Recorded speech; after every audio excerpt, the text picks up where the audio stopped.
I was about to start 8 years ago, with nothing but my 2 hands and a dream. Building custom furniture became more than a job when Amanda walked into my life. We created something beautiful together. Each piece of wood I shaped, she marketed with her brilliant mind. Our business grew alongside our love. But lately, things had changed. Her eyes no longer lit up when I showed her my latest creation. Then came that day, standing in our workshop, divorce papers in my hand, when she looked me dead in the eyes and said those words. Before I tell you what happened next, let me know where you're watching from, and hit subscribe if you have ever had someone underestimate what you are truly capable of. The smell of sawdust always felt like home to me. Before I became Zion Taylor, owner of Taylor Made Furnishings, I was just a construction worker with calloused hands and a hobby. I spent weekends crafting small wooden pieces in my parents' garage while holding down a full-time construction job during the week. My dad taught me woodworking when I was 12, and those skills stayed with me even when I took the safer route of construction work to pay the bills. I met Amanda at my friend Kyle's art gallery opening. She stood in front of a walnut coffee table I had contributed to the show, running her fingers along the grain. Her dark hair fell across her face as she leaned in to examine my joinery technique. When I approached and introduced myself as the craftsman, her eyes widened. "This is extraordinary work," she said. "You have a remarkable eye for detail." Amanda worked in marketing for a luxury home goods company. She was sharp, ambitious, and could talk about business strategy in a way that made even complicated concepts seem simple. After 3 dates, I was completely captivated by her mind as much as her beauty. "You should be doing this full-time," she told me one night. 6 months into our relationship, we were sitting on my small apartment balcony, looking through my sketchbook of furniture designs. "These designs are better than half the stuff my company sells for thousands." "Nobody pays the rent with dreams," I replied, something my father always said. Amanda took my hand. "They do if someone knows how to sell those dreams, and selling is what I do best." Within a year, we were married and had invested our modest savings into what would become Taylor Made Furnishings. Our first workshop was my parents' garage, expanded with some basic tools purchased on credit. Amanda created a stunning website featuring photos of my previous work and handled all the business aspects while I built each piece by hand. Those early days were both exhausting and exhilarating. I would work construction from 7 to 3, then craft furniture until midnight. Amanda would come home from her marketing job and immediately jump into answering client emails, scheduling consultations, and developing our brand. "We are going to make it big," she would say, bringing me coffee during late nights in the garage. "Your talent and my business sense, we cannot fail." Our first breakthrough came 18 months in, when a popular farm-to-table restaurant commissioned custom tables for their dining room. The owner had seen a table I made for Kyle and wanted that same rustic elegance for his establishment. The commission paid enough for me to quit my construction job and focus on furniture full-time. Amanda continued her marketing position for another year until our business grew stable enough for her to join full-time as well. We moved operations from my parents' garage to a small industrial space on the edge of town. With business growing steadily, we hired our first employee, Troy, a recent graduate from a technical college woodworking program. Having help in the workshop allowed me to focus more on design and special commissions, while Troy handled production of our simpler pieces. By our 4th year of marriage, we had saved enough to buy a small fixer-upper house that I renovated with my own hands. I built custom cabinetry, shelving, and furniture for our home, making it both our sanctuary and a showcase for potential clients. "We built this," Amanda said, on our first night in the completed home. "From nothing. Just you and me." I believed her. We were partners in every sense. I created beautiful things from raw materials, and Amanda made sure the world knew about them and paid what they were worth. Over the next few years, our business flourished. We expanded to a larger workshop, hired 3 more craftspeople, and opened a small showroom in the downtown arts district. Amanda developed relationships with interior designers and architects who brought us high-end clients willing to pay premium prices for custom work. But as our success grew, I began noticing subtle shifts in Amanda. She started dressing differently, wearing designer clothes and expensive jewelry that seemed out of place in our workshop. She joined a country club where she networked with wealthy potential clients, spending less time in the shop and more time at social events. These connections are important for us, she explained, when I questioned the expensive membership fees. This is how we reach the clients who can afford $10,000 dining tables. I trusted her business instincts. While I understood materials design and craftsmanship, Amanda understood people and money. Still, something felt off about her new friends. They talked about vacations to places I had never heard of, about investments, and second homes, about status symbols that meant nothing to me. When Amanda suggested we move to a larger house in a gated community, I resisted. "I built this house for us," I said. "Every cabinet, every shelf, every floorboard has our story in it. But we have outgrown it," she countered. "We need a home that reflects our business success." I reluctantly agreed to look at properties, but none of the luxury homes felt right to me. They were impressive, but soulless. Amanda grew frustrated with my hesitation, eventually dropping the subject entirely. But I often caught her browsing real estate listings on her tablet. I tried to ignore the growing distance between us, focusing instead on creating the beautiful furniture that had always centered me. But as our 6th anniversary approached, I could no longer deny that something fundamental had changed between us. Our 7th anniversary came and went with a perfunctory dinner at an overpriced restaurant. Amanda spent most of the evening checking her phone and making comments about the decor that we could definitely improve upon for our wealthy clients.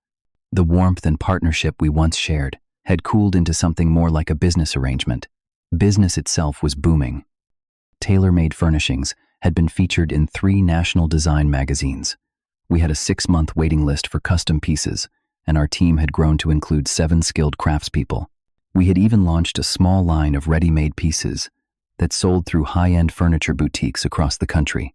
But as the business expanded, Amanda spent less time at the workshop and more time networking at social events.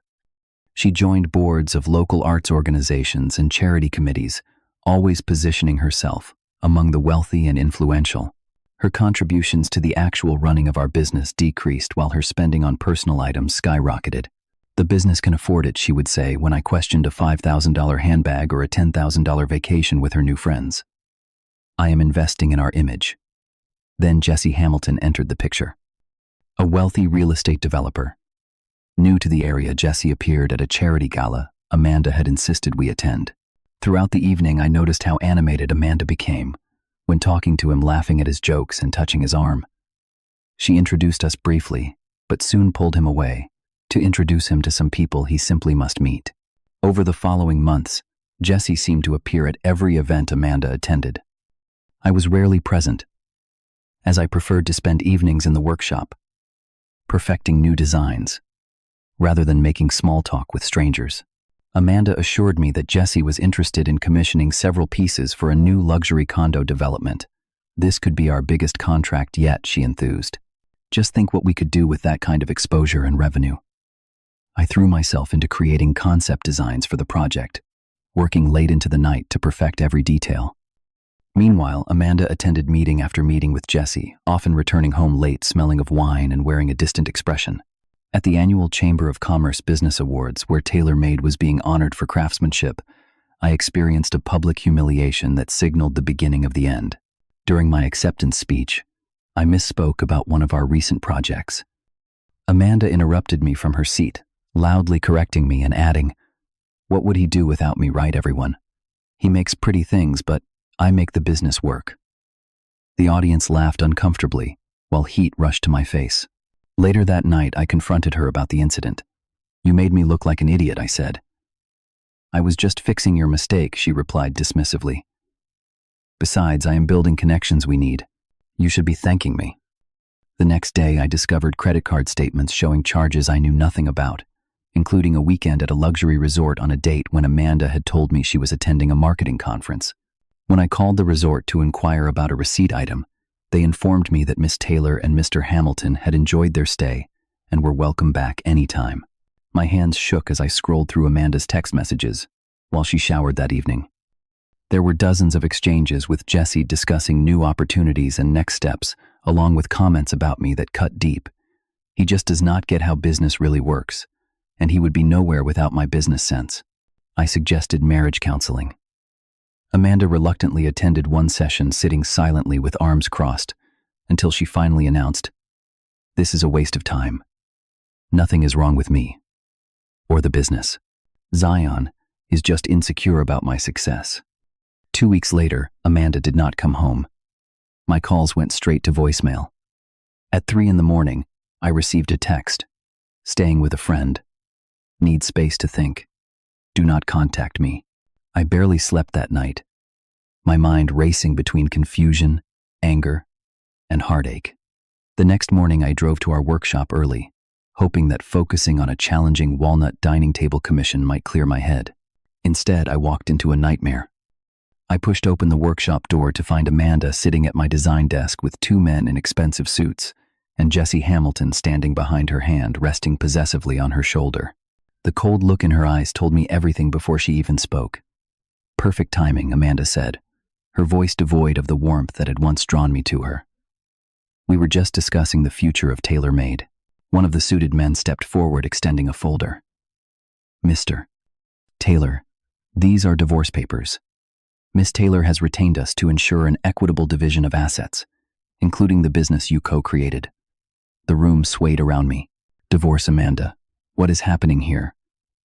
"What is happening is I am moving on," she replied coolly. "With Jessie and half of our business." I flipped through the papers with trembling hands, legal jargon swimming before my eyes.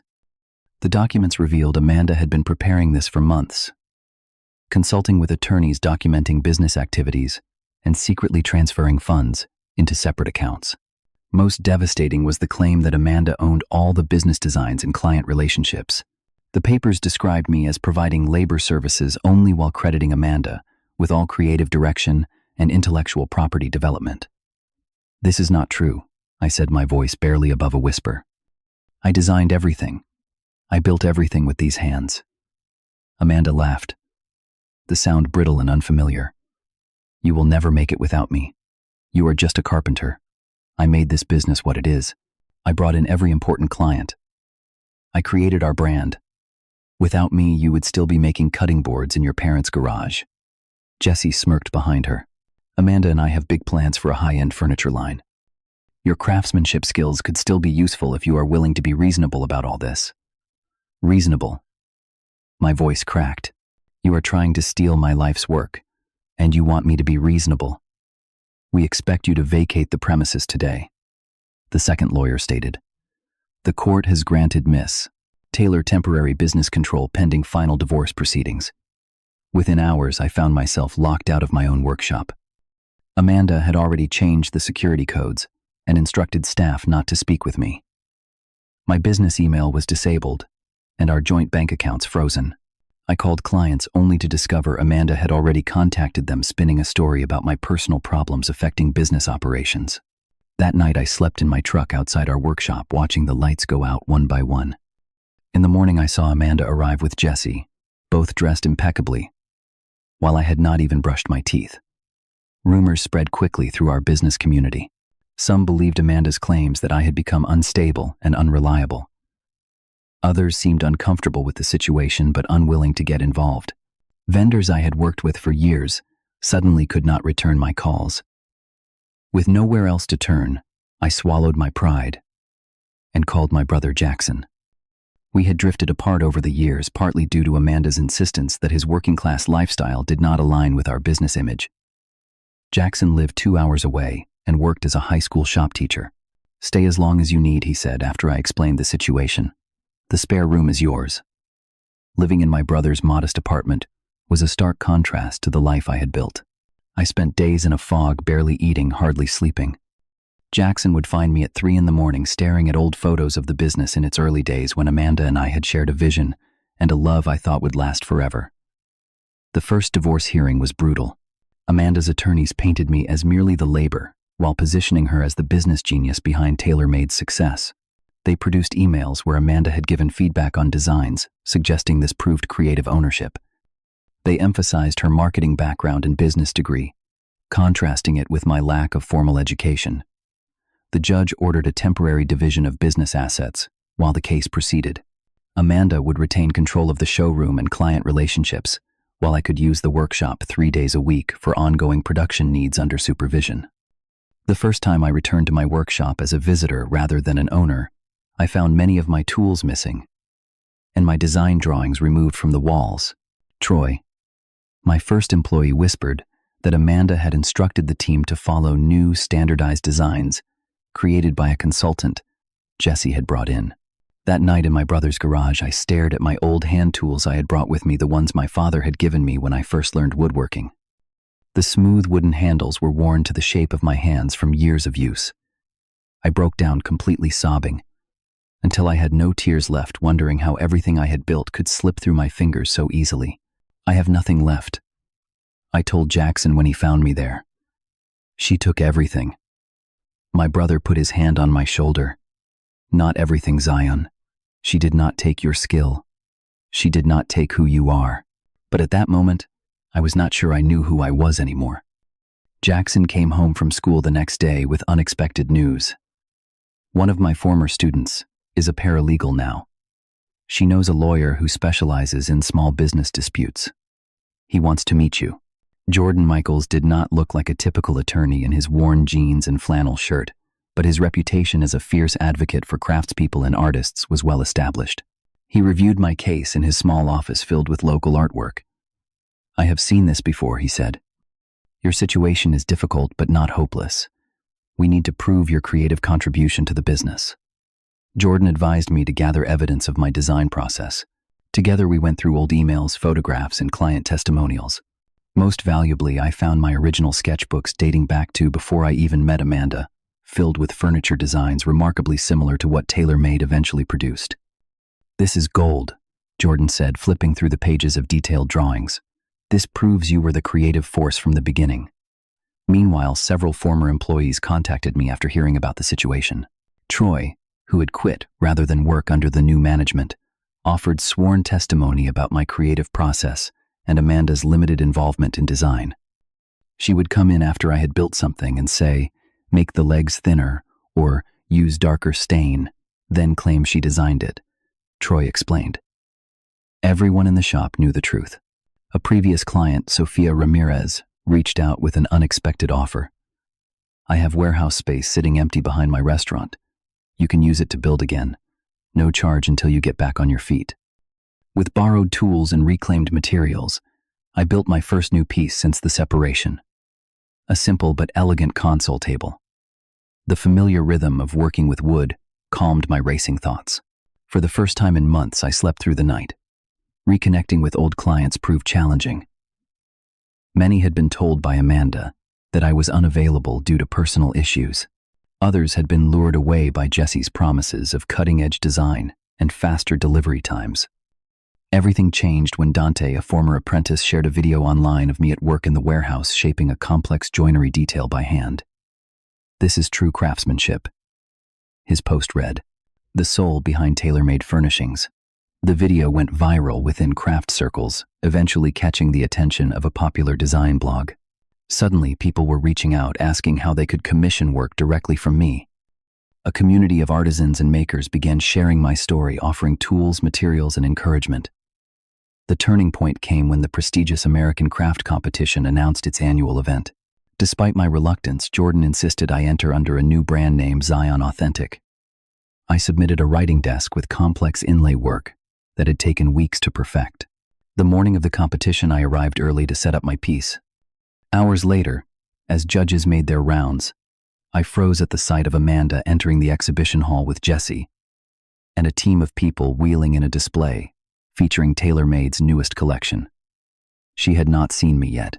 One of the judges stopped at my desk, examining the dovetail joints with appreciative eyes. "Extraordinary craftsmanship," she commented. "You can feel the soul in this piece." As she moved on, Amanda spotted me across the room. Her eyes widened in recognition before narrowing with calculation. She marched over Jesse, following closely behind.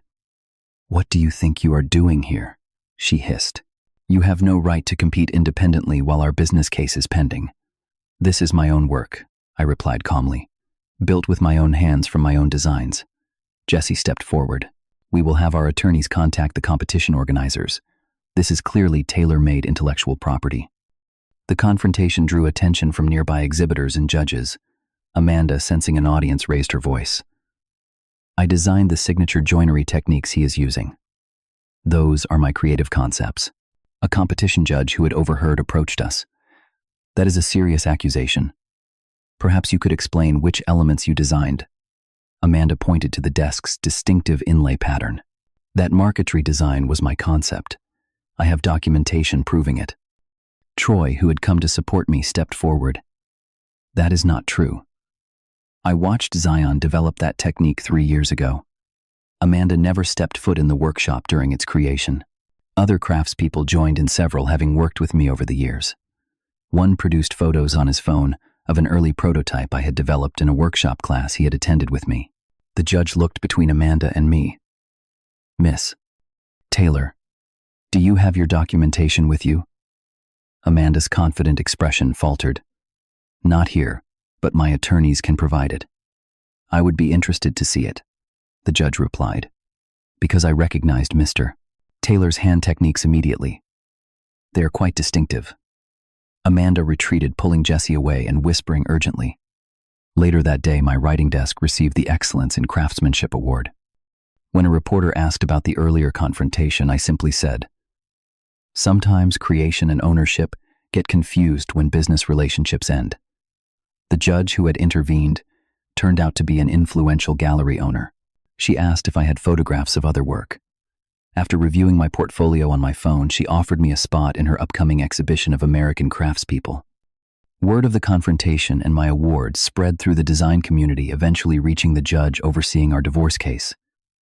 She requested additional evidence regarding creative ownership of tailor-made designs.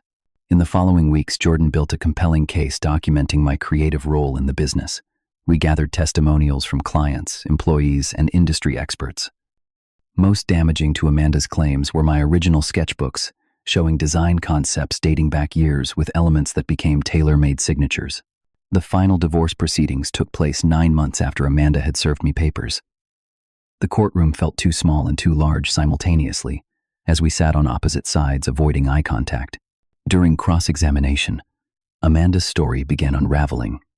When presented with dated sketchbooks and prototypes, she struggled to explain how she had designed items that existed before she even met me. Miss Taylor, Jordan asked, could you explain the joinery technique used in this table? He displayed a photograph of one of our most popular dining tables. Amanda shifted uncomfortably. It is a specialized technique we developed. And how exactly is it executed? Could you explain the process to the court? Her face flushed. I handled the business side. The technical details were Zion's department. So you cannot explain the technique you claim to have designed? The judge interrupted. I think I have heard enough on this point, counselor. Most surprising was Jessie's absence from the proceedings. Amanda appeared increasingly isolated as the case progressed. During a recess, Jordan informed me that according to his sources, Jessie had backed out of their partnership after the competition incident raised questions about intellectual property. When the judge delivered her ruling, I held my breath. The court finds that while Taylor Made Furnishings was indeed a joint venture, the creative designs and techniques constitute intellectual property primarily developed by Mr. Simon Haitian. Taylor. She awarded Amanda half the financial assets of the business, but granted me ownership of the design portfolio, client list, and the company name. Most importantly, I retained the right to continue creating under the Tailor-Made brand. Outside the courtroom, Amanda approached me for the first time in months without lawyers present. Her designer outfit could not hide the fatigue in her eyes. You did not have to take everything, she said bitterly. I did not take anything that was not mine to begin with, I replied. You taught me that. Rather than immediately reclaiming the original workshop, I decided to start fresh. With the settlement and growing commissions, I leased a new space closer to downtown, more modest than our previous showroom, but filled with natural light, perfect for woodworking. I rehired Troy and 2 other former employees who had left during Amanda's takeover. We started small, focusing on quality over quantity. I handled client relationships personally, something Amanda had insisted I was too awkward to manage successfully. To my surprise, I discovered I enjoyed the business side more than I had expected. My authentic passion for the craft resonated with clients in a way Amanda's polished marketing speak never could. People appreciated dealing directly with the person who would create their furniture. The first major commission after the divorce came from a surprising source. The Cooper Hotel Group, which had been negotiating with Amanda for months, reached out to me directly. "We were impressed with your work at the craft competition," their designer explained. "And to be honest, we found your ex-wife's approach lacking authenticity. We want to work with the actual craftsman." The hotel contract provided financial stability and high visibility. Each piece included a small signature inlay and information about the craftsmanship building, name recognition for my authentic approach.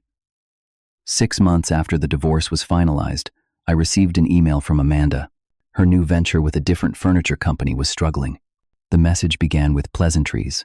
Before arriving at its true purpose, she proposed rejoining forces, suggesting her business acumen combined with my craftsmanship could be even more successful than before. After careful consideration, I composed a respectful but firm response. "I appreciate your reaching out, but I have found my path forward. I wish you success in your ventures, but our professional relationship has reached its natural conclusion." I never received a reply. On the 1-year anniversary of the divorce, I closed the workshop early and took my team out to celebrate. We had not only survived, but were thriving. Our waiting list stretched to 4 months, and a prestigious design magazine had requested a feature story. To new beginnings, Troy toasted, raising his glass. That night, looking around at my small but dedicated team, I realized something profound. I was happier than I had been in years. The business was smaller than at its peak with Amanda, but it was sustainable, authentic, and completely aligned with my values. 2 months later, at a design conference, I encountered Amanda across the exhibition hall. She was representing a new company, but drew little attention compared to the crowd gathered around my latest pieces. Our eyes met briefly. I nodded politely before turning back to an interested client. Later, I overheard someone mention that her partnership with a furniture distributor was ending due to creative differences. I felt no satisfaction at her struggles, only a sense of peace that our paths had diverged. The following week brought an unexpected letter offering me a fellowship with the American Craft Institute, recognizing contribution to preserving traditional woodworking techniques while innovating in contemporary design. The honor included funding to take on apprentices, allowing me to pass on skills to a new generation of craftspeople. Looking back, I realized that Amanda's cruel words, "You will never make it without me," had actually been the catalyst for discovering my true potential. In losing what I thought was everything, I had found something more valuable: confidence in my own abilities and vision. The business continued to evolve in ways Amanda never would have approved. I launched a series of woodworking workshops for at-risk youth, partnered with sustainable forestry initiatives, and developed a profit-sharing model with my small team, ensuring everyone benefited from our success. What once seemed like the end had become a beginning. The destruction of my old life had cleared space for something more authentic to grow. The journey had been painful, but the destination proved worth every difficult step. Have you ever had someone tell you that you would fail without them? Looking back now, I can see that sometimes the people who try to limit us actually set us free. If my story resonated with you, please drop a comment below about a time someone underestimated what you could accomplish. Hit that like button if you believe in the power of starting over, and subscribe to hear more stories about finding strength in unexpected places. Thank you for taking this journey with me. Remember, the most beautiful creations often emerge from our deepest heartbreaks.